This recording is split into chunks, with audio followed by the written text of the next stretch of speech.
Hey guys, my name is Rachel. Welcome to Live at Lunch. We're sorry about yesterday and the little reschedule we had to do because Instagram was down, but I hope you all can tune in now. So I'll give you a minute to get on here.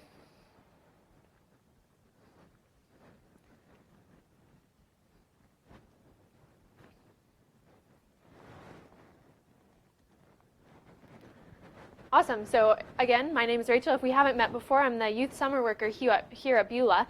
And I've had a lot of different jobs in the past.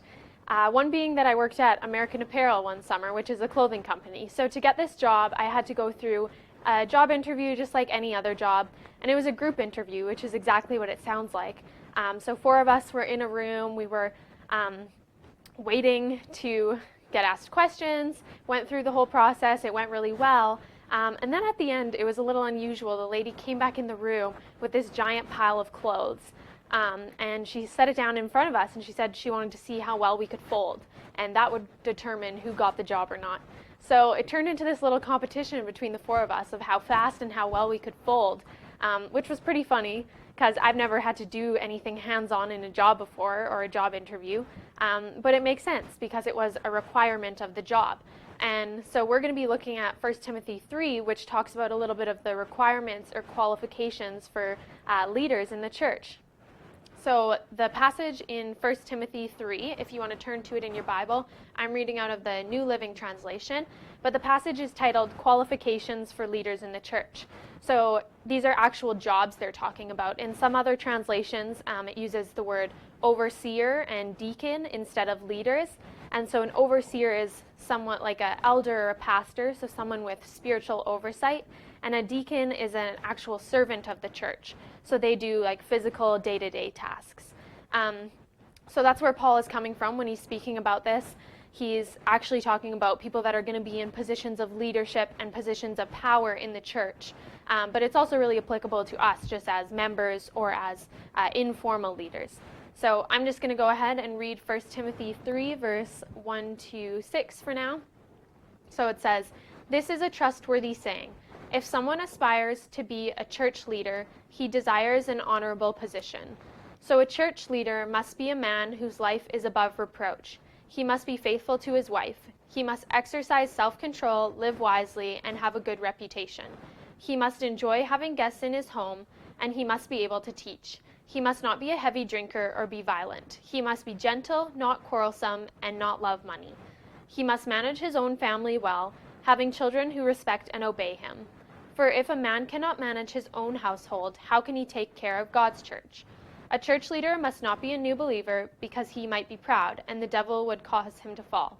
Also, people outside the church must speak well of him so that he will not be disgraced and fall into the devil's trap." All right, so that's a lot of they must be, they must not be.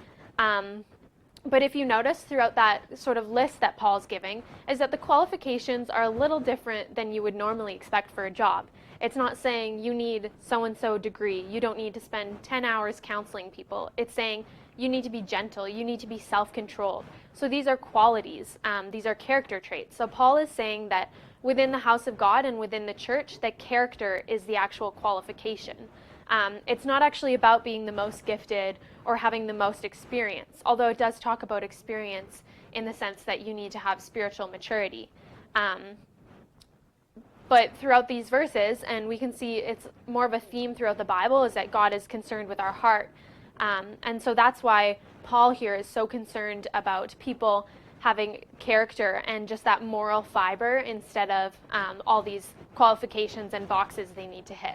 So just to recap the characteristics that are listed there, there's faithful, self-controlled, wise, having a good reputation, being above reproach, hospitable, being able to teach, being gentle, being a peacemaker, being able to manage a family, and being a mature believer. So I would say that all of those are amazing characteristics that we can all strive for, no matter who we are. And the only one that may not apply to you youths listening is managing a household, because that is typically referring to the head of the household or when you have your own family. But the idea here is that how you conduct yourselves in those deeply personal, deeply intimate relationships are really telling about who you actually are and what your character is. So I know that every one of us has a family and a similar relationship in our lives that that would be applicable. So instead of maybe managing a household, it would just be, what is your contribution, or what role do you have in your family? So all those characteristics that we see, that's a standard for you as a leader that you can hold yourself accountable to, and it's a standard that you can hold other leaders to. So if you see any pastor or any leader in the church, that you can line them up with these characteristics, and hopefully it matches up. And so all these things are hard. In a lot of ways, it's harder to achieve than a task or a duty. Say a barista only needs to know how to make a perfect cup of coffee, and maybe they get to a level that they're satisfied with, and that's where you end off. But all these things are things that you can always grow in. You've never arrived at being the best leader or the most self-controlled, or things that Paul is asking for out of a leader here. So that's something that is a challenge for all of us. And even looking a little later, so those verses that we read, those were talking specifically about an overseer, which is a pastor or an elder again. But in the next verses 8 to 12 and 13, it's talking about a deacon, which is someone who's just leading within a church. And there's many similarities. There's integrity, there's honesty, faithful, things like that. So there's slightly different, but there's still a high standard no matter what the task is. And so the point here isn't that we have an unachievable standard, but it's to be able to know what we're striving for. And the standard is proportional to the importance of the mission. I would hopefully agree with all you guys in saying that it's a big task that we have to represent Jesus, and especially as leaders, because I don't know how many times I've experienced people who have been damaged or have a damaged image of the church because of a leader. And I don't want to contribute to that, and I don't want any of you guys to as well. Because it also says in Luke 12:48 that when someone has been given much, much will be required in return. And when someone has been entrusted with much, even more will be required.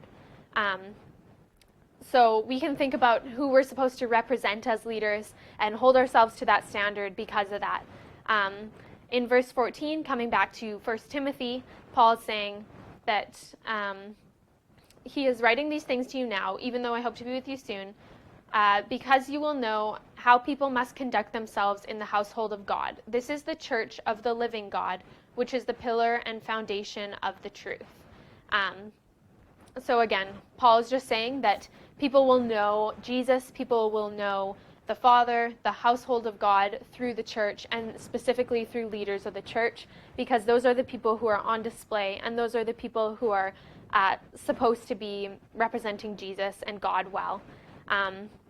So just to recap, 1 Timothy, it's talking about actual jobs within the church, but I think that we can apply that to ourselves, as we're all leaders in different ways among our friend groups.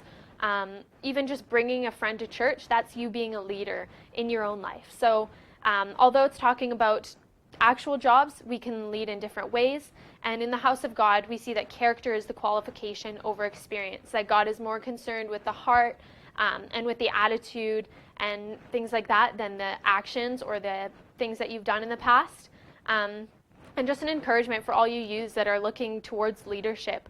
There's 1 Timothy 4:12 that says, "Don't let anyone look down on you because you are young, but set an example for believers in speech, conduct, love, faith, and purity." So I would encourage you all that if you want to take up some leadership positions in the church, that you are so capable to do so, and Beulah would love to have you.